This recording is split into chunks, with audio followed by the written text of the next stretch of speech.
मैले 18 देखि 30 वर्ष बीचको एउटा केटालाई खोजिरहेको छु जो हेल्दी होस् र जसको बडीमा धेरै बडी फ्याट नहोस्। मैले तिमीलाई तिम्रै अगाडि काट्ने छु र तिम्रै अगाडि खाने छु। यदि इन्ट्रेस्टेड छौ भने कन्ट्याक्ट गर।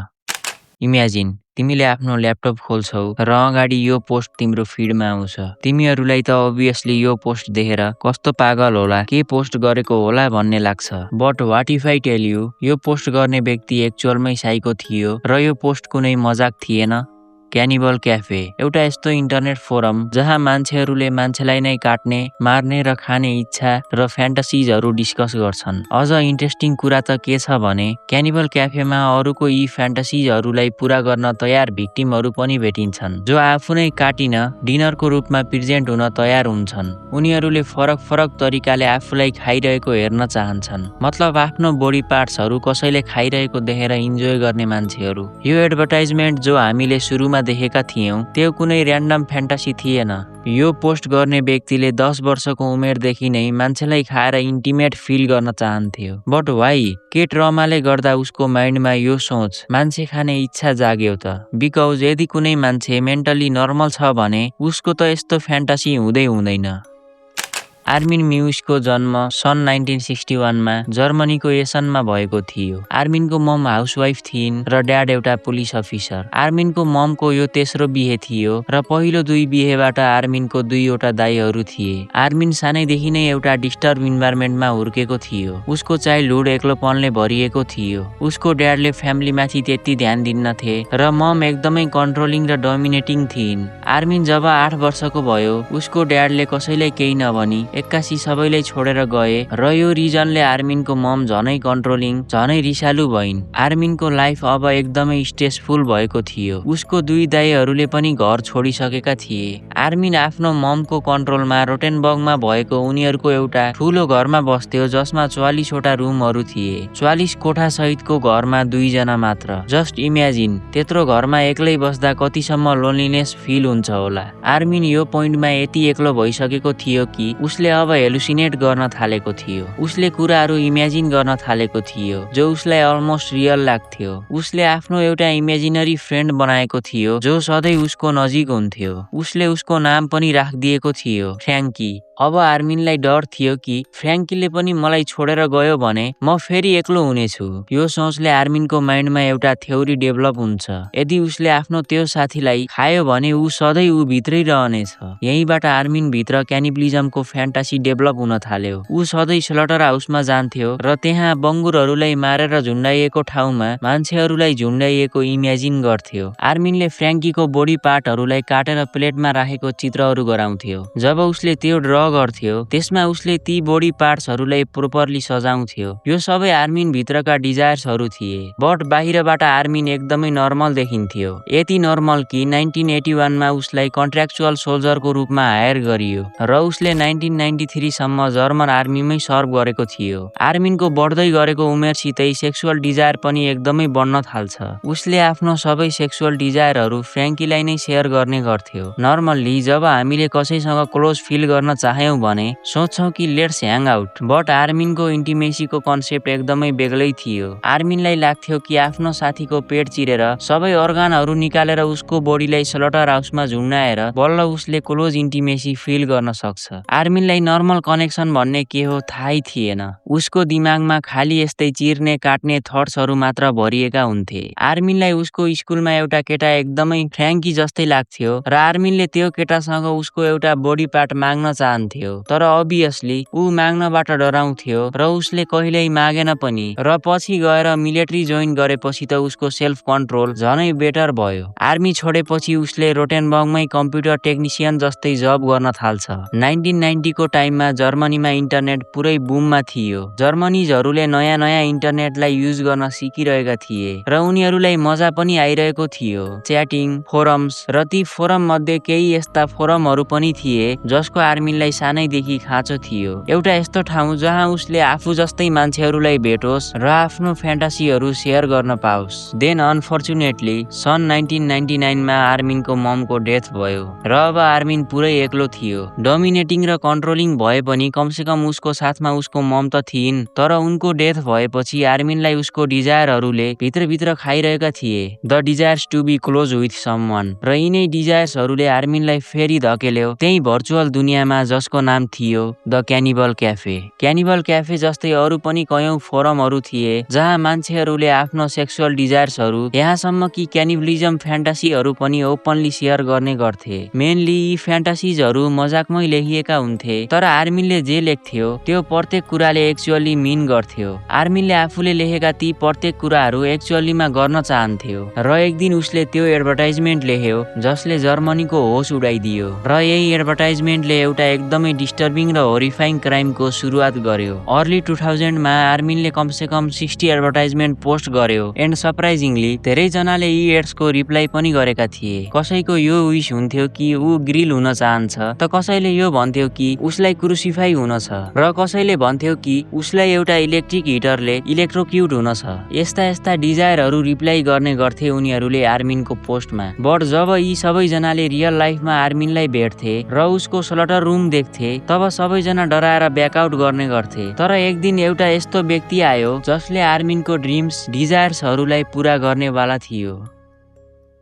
5 फेब्रुअरी 2001 केटर 99 यो युजरनेमबाट एउटा डाइरेक्ट र कोल्ड रिप्लाई आउँछ, आई एम रेडी।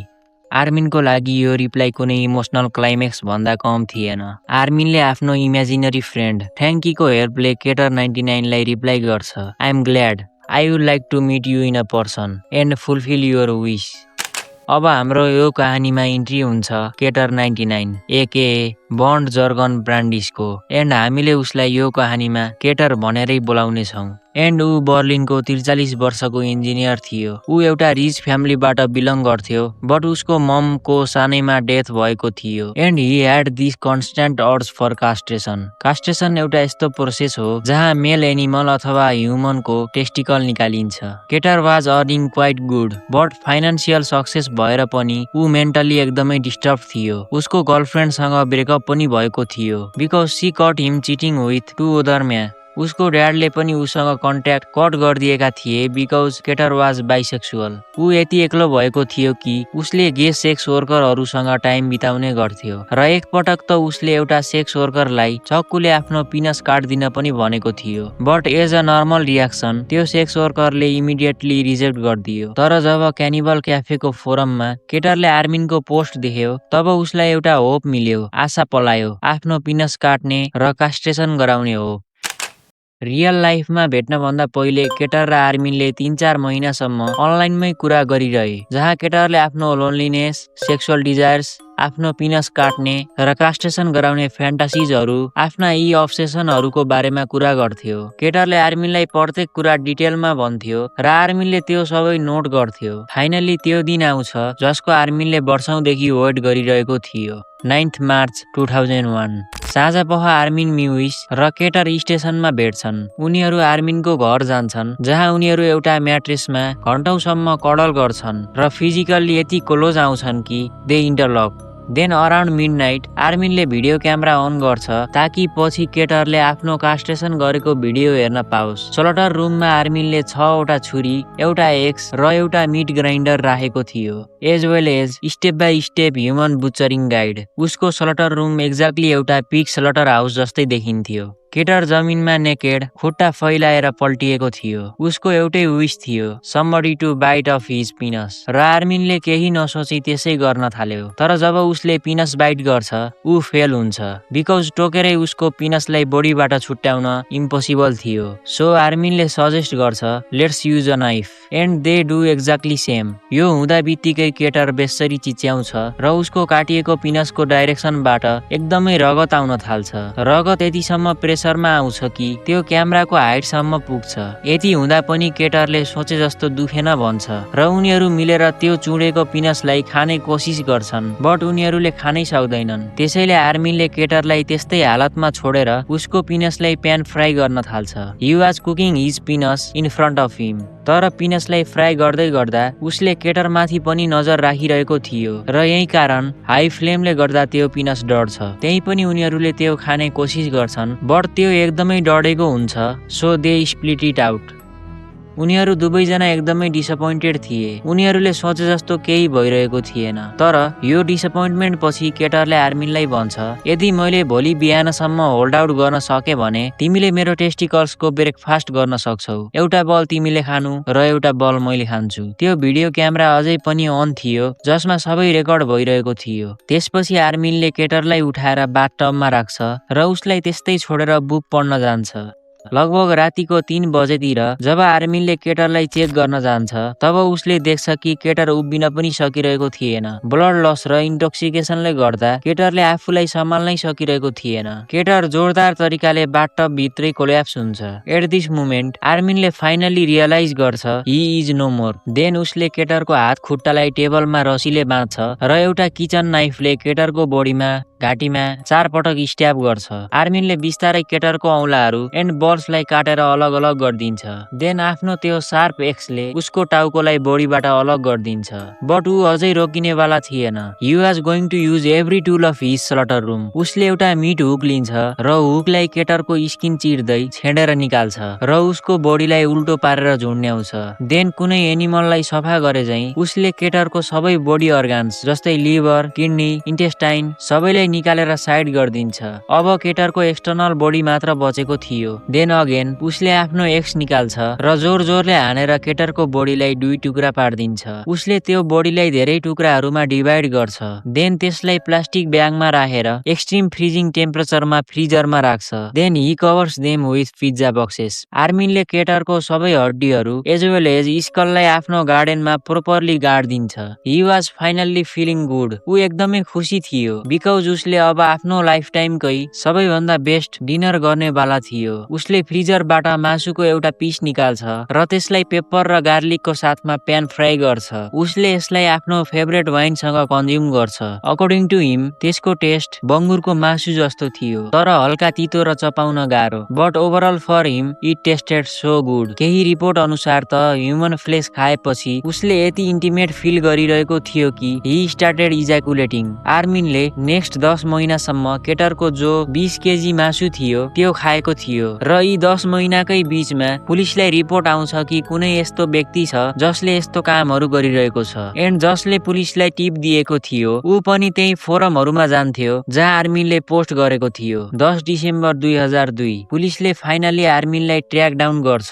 र जब पुलिस उसको घरमा इन्टर हुन्छन् उनीहरूलाई एउटा स्ट्रेन्ज गन्ध आउँछ। पुलिसले छानबिन सुरु गर्छ बट सरप्राइजिङली आर्मिन एकदमै शान्त हुन्छ। उसले सबै रुमहरू देखाउँछ एन्ड फाइनली उनीहरू त्यो स्लटर रुममा पुग्छन्। देन जब उनीहरूले फ्रिजरलाई खोल्छन् they see pizza boxes and जब उनीहरूले ती बक्सहरू हटाउँछन् उनीहरूले देख्छन् मासु। बट दे डिडन्ट न्यू कि त्यो ह्युमन मिट हो। जब पुलिसले आर्मिनलाई सोध्छन् आर्मिनले सिधै यो कुनै जनावरको मासु हो भन्छ। बट त्यही पुलिस मध्ये एउटा लेडी हुन्छे जसले भन्छे मैले मासु पकाइरहन्छु र यो मासु कुनै जनावरको हो जस्तो लाग्दैन। देन जब उनीहरूले त्यो मिटलाई फोरेन्सिकमा पठाउँछन् तब त्यहाँ कन्फर्म हुन्छ कि यो ह्युमन मिट हो। साथै जब पुलिसले त्यो रुममा सर्च गर्छ उनीहरूले त्यो क्यामेरा पनि भेट्छन् जसमा सबै रेकर्डिङहरू थिए एन्ड जब उनीहरूले त्यो रेकर्डिङ हेरे दे गट ट्रमाटाइज। तब यो केसलाई नाम दिइयो दि रोटेनबर्ग क्यानिबल। पछि गएर कोर्टले सन् 2004 मा आर्मिनलाई म्यानस्लटरको चार्जमा